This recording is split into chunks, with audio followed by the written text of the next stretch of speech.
En manchette aujourd'hui, entente historique entre Agnico Eagle et des communautés autochtones et réouverture de la plage Kiwanis à Rouyn-Noranda.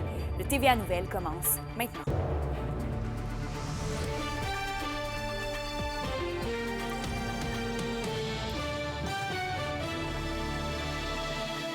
Bon jeudi, merci d'être avec nous. On débute à Val-d'Or alors que la minière Agnico Eagle a officialisé une entente d'échange et d'opportunités avec les communautés autochtones de Lac-Simon et de Kitisakik. C'est en lien avec ses activités à la mine Akasaba-Ouest, située à une quinzaine de kilomètres à l'est de Val-d'Or. La société qualifie la démarche d'historique, alors que les deux Premières Nations auront accès à de la formation et à des emplois. La protection de l'environnement et des occasions d'affaires sont aussi comprises dans l'entente.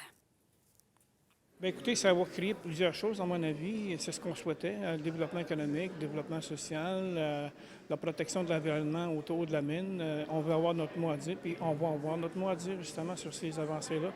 Donc, c'est pour cette raison-là que pour nous, c'est important d'avoir ce genre d'entente-là, de signature-là, en collaboration avec ceux qui veulent avoir des ententes intéressantes et collaboratives avec nous, là.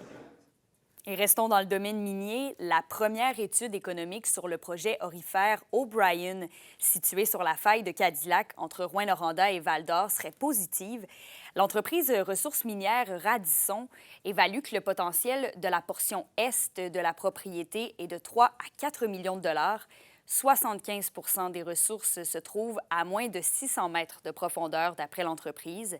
Radisson indique qu'ils sont toujours en processus de collecte de données environnementales et d'obtention de permis. Le plan de la mine d'or est entièrement souterrain et la durée de vie potentielle est évaluée à 11 ans. Et ensuite, bonne nouvelle pour les adeptes de plage à Rouyn-Noranda. La baignade est à nouveau autorisée à la plage Kiwanis. Des tests faits ce matin confirment que la qualité de l'eau est maintenant conforme aux normes bactériologiques en vigueur. Rappelons que la population n'avait plus accès au lac depuis la semaine dernière en raison de tests réalisés par le ministère de l'Environnement qui ne respectaient pas le niveau recommandé. Et toujours à Rouyn-Noranda, des bris d'infrastructures et des vols de fleurs ont été commis au parc botanique à Fleurs d'eau de Rouyn-Noranda. Les responsables du site indiquent sur les médias sociaux que ces gestes causent des dommages importants aux aménagements paysagers et privent des visiteurs de la beauté de l'endroit. Ils font donc appel au civisme et au respect pour préserver le jardin. Donc, si vous êtes témoin de gestes irrespectueux, ils vous invitent à le communiquer avec un membre du personnel. Et sur un tout autre sujet, un nouveau projet d'échange de savoir-faire entre l'Abitibi-Témiscamingue et la France voit le jour. L'espace EC, qui se spécialise en entrepreneuriat collectif, ira puiser dans les connaissances françaises en termes de pratiques d'incubation et de mobilisation d'idées pour les projets locaux. Une nouvelle corde à l'oracle, donc pour l'OBNL de la région, qui se spécialise dans l'accompagnement des idées de développement économique et social local. L'espace EC, nouvellement soutenu par le ministère des Relations internationales, espère pouvoir accélérer l'aboutissement et la réussite de projets ici même dans la région. Et dans cet échange qui doit s'étendre sur 2 ans, les initiatives françaises viendront également s'inspirer de ce qui se fait ici, notamment au niveau de l'expertise en accompagnement individuel développée par l'espace EC. De notre côté, ce qu'on aime beaucoup des gens partants, c'est qu'ils sont vraiment dirigés vers l'action, vraiment dirigés sur comment on accompagne les communautés et puis comment on fait aboutir les projets selon des enjeux qui sont nommés. Et comment on peut trouver des solutions en économie sociale pour des enjeux qu'on a collectivement. On pense à la sécurité alimentaire, on peut penser à l'immobilier, on peut penser à la transition socio-écologique.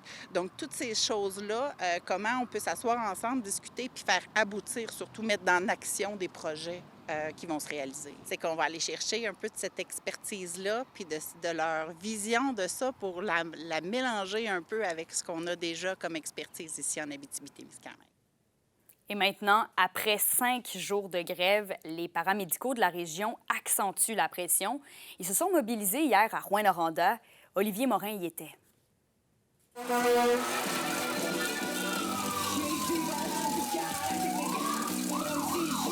Ils étaient plus d'une dizaine réunis aux intersections du boulevard Rideau et de la 15e rue dans le but de distribuer des dépliants aux automobilistes. Aujourd'hui, on fait une distribution des tracts pour informer la population et les réconforter en leur laissant savoir que le service à la clientèle va être le même qu'avant. En plus d'actions de mobilisation, les syndiqués ont également mis en place des moyens de pression. La reconduction là, des escortes infirmières là, suite à des transferts, ça fait partie de ça. Il y a une liste très exhaustive là, qui a été établie suite à des négociations avec le tribunal, entre les deux parties devant le tribunal administratif du travail. Donc ça fait partie vraiment de la grève en tant que telle. Du côté du syndicat, on ressent le soutien de la population dans ce contexte qu'il qualifie de difficile. Oui, avec la population, on sent que la population est avec nous autres. Sauf qu'on ne sent pas que le gouvernement est prêt à nous aider présentement. Bien qu'une amélioration salariale soit au cœur des négociations, il y a également les conditions de travail qui sont mises de l'avant. Car celle du personnel paramédical présentement en place nuirait à l'embauche de personnel. Si on n'est pas capable d'amener du monde en région, puis donner des bonnes conditions de travail, donner des congés fériés, donner des vacances, c'est plus dur d'attirer le monde en région. Et cette situation entraîne actuellement un manque criant de paramédics, et ce, partout dans la région. Et la situation entraîne des ruptures de services et force certains à faire des heures supplémentaires. Actuellement, ce ne sont même pas l'ensemble des postes qui sont affichés à temps plein qui sont comblés. Tellement il y a une rupture de service, elle est grande. Là. Donc, il y a des paramédics qui, au début de chaque horaire, il y a des vides horaires. Donc, il y a des quarts de travail qui sont à combler. Si ma mémoire est bonne, là, pour les 2 prochaines semaines, on parle de plus d'une quarantaine de quarts de travail qui ne sont pas actuellement comblés. Au niveau des négociations avec la partie patronale, la CSN mentionne que des rondes sont inscrites à l'agenda dans les prochaines semaines. Il y a plusieurs dates qui ont été prévues. Là, si ma mémoire est bonne, c'est 8 dates dans les 3 ou 4 prochaines semaines, donc pour le mois de juillet, là, qui sont prévues pour poursuivre les négociations. Bien qu'une action de mobilisation ait lieu mercredi, le syndicat n'a pas voulu s'avancer concernant de futures actions. Olivier Morin, RNC Nouvelles, Rouyn-Noranda. Là, Amos, il faut qu'on se parle, là. Puis c'est bon pour l'ensemble du Québec. Des commentaires haineux sur les médias sociaux, ça n'a pas sa place. On peut pas traiter le monde de mongol, on fait pas ça dans la rue, on fait pas ça non plus sur les médias sociaux. Et le maire d'Amos, que vous venez d'entendre, voulait rappeler l'importance du respect, principalement en lien avec des commentaires qui ont été émis sur les médias sociaux à la suite de l'annonce du projet d'entrepôt municipal de 4,4 millions de dollars. Après 10 ans à la tête de la ville, il affirme avoir développé une solide tolérance, mais il souligne que les critiques visant l'organisation affectent l'ensemble des travailleurs, sous-traitants et contractants. Et puisque ce climat peut devenir démoralisant, il soutient fièrement les employés municipaux et invite les citoyens à exprimer leur désaccord sans tomber dans l'intimidation. Les gens, là, ils sont pas nécessairement méchants non plus, là. Les gens, ils sont tannés, ils veulent plus, ils trouvent qu'ils payent trop cher de taxes, trop cher d'impôts. Tu sais, des fois, là, ça fait du sens, là. C'est juste que c'est de la façon de le dire, la façon de l'apporter que ça devrait pas être comme ça. Puis il faut pas laisser passer non plus. Là, je pense, entre autres, aux élections municipales qui s'en viennent. On fait beaucoup de promotions avec l'Union des municipalités du Québec, la Fédération québécoise des municipalités, pour attirer des jeunes, attirer des femmes, attirer du sang neuf en politique. Puis quand je vois ça passer, je me dis, tu sais, dans quel monde qu'on est, là? Moi, je vais faire la promotion pour emmener des gens dans quelque chose qui est des fois très difficile à vivre. Puis tu sais, on fait juste du mieux qu'on peut avec notre expérience, avec notre vécu, avec comment est-ce qu'on le sent aussi. Puis on fait des bons coups, puis on fait des moins bons coups. Les SADC de l'Abitibi-Témiscamingue et du nord du Québec vous présentent la bonne nouvelle économique TVA. La 7e édition du Festival équestre Rodéo de la Sarre, tenu du 18 au 21 juin 2025, a été l'occasion pour les spectateurs de découvrir les performances de nombreux professionnels du sport équestre. Reconnue de niveau provincial, cette activité projette la région à titre d'acteur significatif dans ce sport, tout en ayant des impacts économiques et touristiques significatifs. Les SADC, partenaires de l'économie de la région. Et c'est ce soir que commence la 3e édition du grand rassemblement acoustique en Abitibi-Témiscamingue. Et pour ouvrir le bal, il y aura une prestation gratuite de 2 artistes locaux, Mathieu Murray et Elliott P.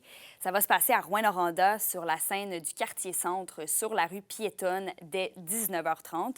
Et la soirée va se poursuivre à 21h avec d'autres prestations musicales à la scène Kingsmen dans le Vieux-Noranda. Et c'est demain que commence la 55e édition du Tour de l'Abitibi-Glencore, une compétition qui va s'échelonner sur 10 jours de compétition.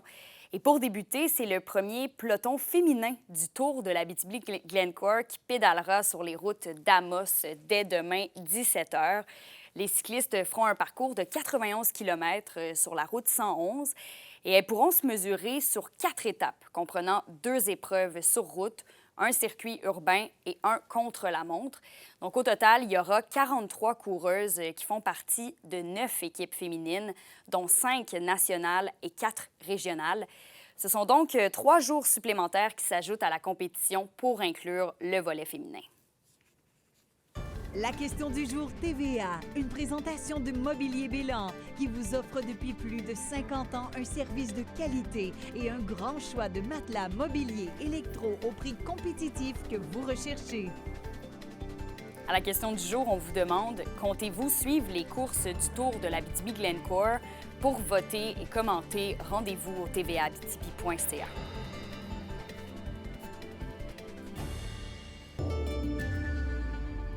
On a une belle journée d'été devant nous. Sur tout le territoire, c'est du soleil et des nuages avec 30 % de probabilité d'averse.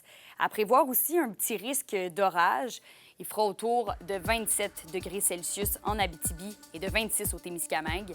Et pour ce soir et cette nuit, il y aura quelques nuages du côté de l'Abitibi avec toujours un risque d'averse minimum de 13. Et au Témiscamingue, il y aura un beau ciel bleu dégagé, minimum de 14. Avant de vous laisser, un ex-professeur de l'UQAT, René Wamkiw, qui est accusé de fraude envers des étudiants, est de retour en cours. L'un de nos journalistes suit le tout pour vous au Palais de justice de Rouyn-Noranda aujourd'hui. On aura les détails au bulletin de ce soir. D'ici là, prenez soin de vous. Passez une bonne journée.